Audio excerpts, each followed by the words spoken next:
ఇప్పుడు మొన్న రేవంత్ రెడ్డి గారు అంటే మనము తర్వాత ఏం మాట్లాడలే కాబట్టి ఇప్పుడు అడుగుతున్న పనిలో పని స్టేజ్ మీద ఎస్ పదవులు లేకపోయినా ఏం లేకపోయినా నా అన్న తిరుపతి రెడ్డి ప్రజాసేవ చేస్తున్నాడు, రక్తం చిందించడానికి కూడా రెడీగా ఉన్నాడు అన్నట్టు మాట్లాడినారు.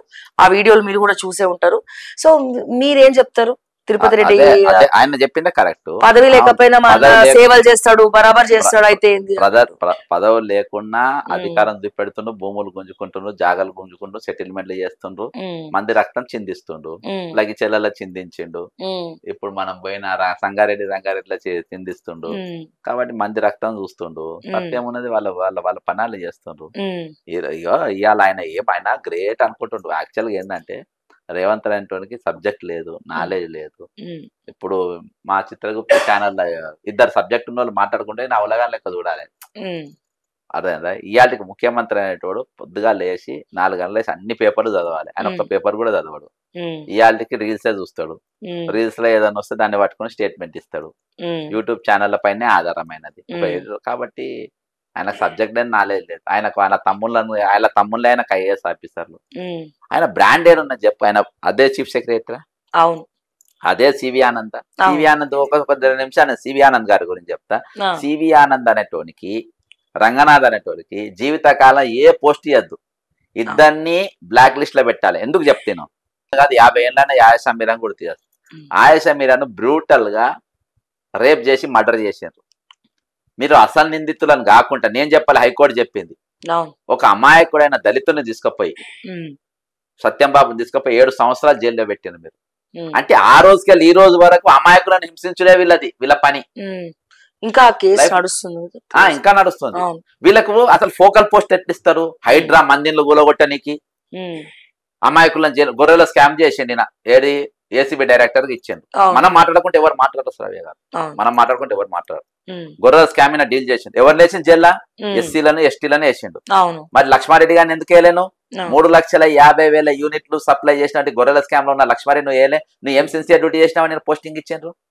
ఈయనకు ఎగ్జామ్ ఏడా పాస్ అయిందంటే గొర్రెల స్కామ్ లో ఎవరిని తప్పియాలంటే వేమనరేంద్ర తప్పించింది. అట్లా Vema Narendra Reddy is the prime culprit. ఎవరిని వీళ్ళను కాపాడడానికి గొర్రెల స్కామ్ లక్ష్మారెడ్డి అంటాడు. ఇవాళ విల్లాల గిల్లా కొన్ని 100 కోట్ల ఉన్నాయి. మా అపార్ట్మెంట్ లోనే ఉండే ఆయన. అర్థమైందా?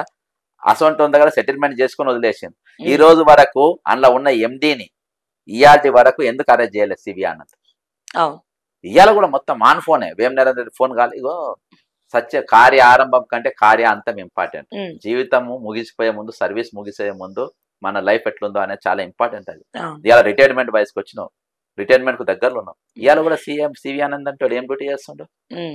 మొత్తము పేదోళ్ళని ఇబ్బంది పెట్టుడే, అమాయకులను జైలు చేసుడే, నిజమైన కల్ప్రిస్ పెట్టకుండా. మొన్న ఒక సురభి నాటకమే నడిపాయి పుష్ప 2. అప్పుడు ఏమైంది?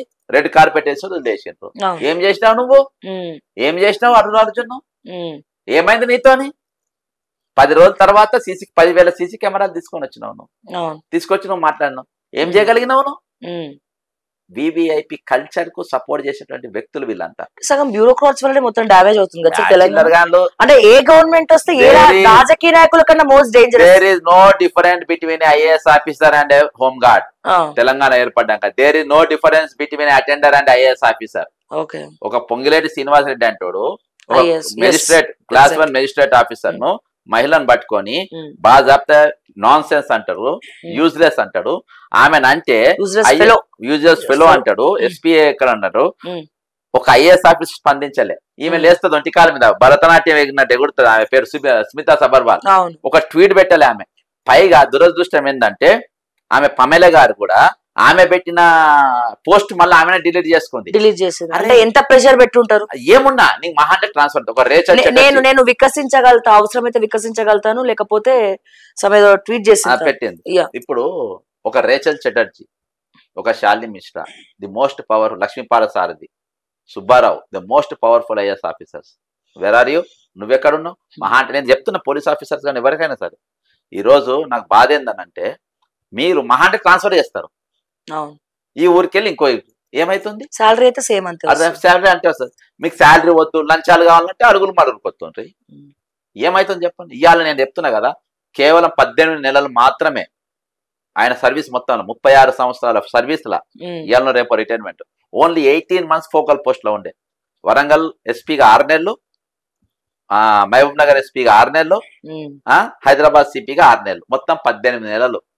ఆయనను ఒక సంవత్సరం పాటు ఒక ఎస్పీగా ఉంచే దమ్ములేని ముఖ్యమంత్రులు ఎవరైనా సరే ఒక సంవత్సరం పాటు ఆయన ఒక ఫోకల్ పోస్ట్ ఎవరు చేస్తారు? కొత్తగూడ శ్రీనివాసరెడ్డి. కానీ ఆ 18 నెలలు 36 సంవత్సరాలుగా జీవితకాలం గుర్తుండే డ్యూటీ చేసిండు. ఈ రోజు అర్థమైందా? జీవితకాలం ఇవాళ నేను ఎందుకు మాట్లాడుతున్నా? కొత్తగూడ శ్రీనివాస అసలు డ్యూటీ హంస లెక్క చేసిండు. మీ బతికేంది? రంగనాథ్ అయినా కానీ సివి ఆనంద్ అయినా ఏంది మీ బతికేంది? మీరు ఏం ఆఫీసర్లు? మీ వెనకొచ్చే ఆఫీసర్ మిమ్మల్ని చూసి ఏం నేర్చుకోవాలి? నువ్వు గ్రూప్ 1 పేపర్ లీక్ అయింది, సిట్ వేసిండ్రు.